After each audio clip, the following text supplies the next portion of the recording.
Bonjour, Laurent Grandguillaume.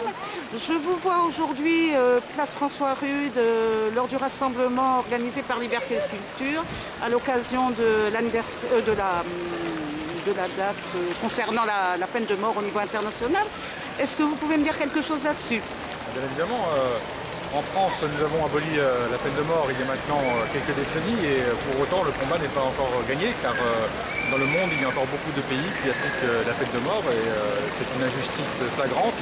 Et quand on défend les valeurs universelles des droits de l'homme, on se doit de continuer le combat au plan international pour que toutes les démocraties d'abord, bien sûr, fassent en sorte d'abolir la peine de mort et qu'ensuite, on puisse lutter contre toutes les formes de totalitarisme et que dans les pays totalitaires, on puisse appliquer la démocratie et bien évidemment qu'on puisse abolir aussi la peine de mort. D'accord.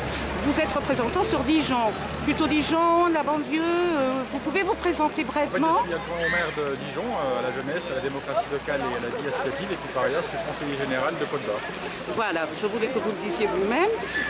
Qu'est-ce que vous pensez de ce rassemblement qui est fait aujourd'hui par Sarah Orchani?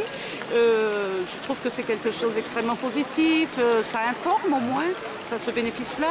Vous pouvez me dire quelque chose? Comme je le dis souvent, il faut agir local et penser global. Donc oui. Toutes les initiatives locales sont les bienvenues. Quand il s'agit d'informer, bien sûr de faire de la pédagogie et puis de pouvoir expliquer aux citoyens ce qui se passe autour d'eux. Parce qu'on ne vit pas dans une bulle, hein, on n'est pas enfermé sur nous-mêmes. Autour de nous, il se passe beaucoup de choses, à quelques centaines de kilomètres. Et donc il faut que tous les citoyens se mobilisent. Mais pour qu'ils se mobilisent, il faut justement les informer.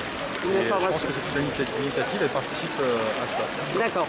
Vous avez entendu, je pense, vous êtes au courant, je pense, de la semaine qu'elle organise à la fin de l'année. Le Festival des droits humains, qu'on connaît bien. Voilà, bien sûr. C'est une initiative qu'il faut soutenir et encore développer pour que Dijon soit une ville justement éthique et une ville qui soit fer de lance dans le domaine des droits de l'homme. Bien, est-ce que vous pensez que...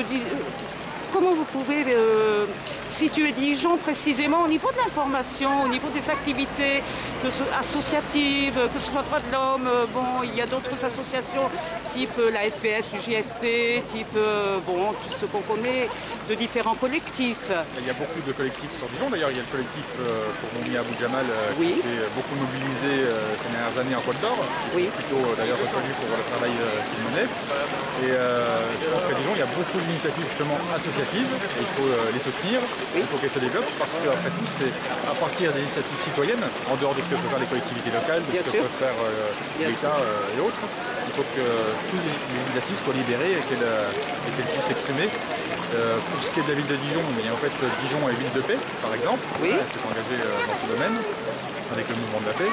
Et puis il y a aussi d'autres initiatives qui sont lancées, comme on a mis en place une commission de lutte contre les discriminations qui rassemble l'ensemble des associations qui agissent dans ce domaine, de manière à pouvoir faire tout un travail sur cette question à Dijon. Voilà les actions concrètes.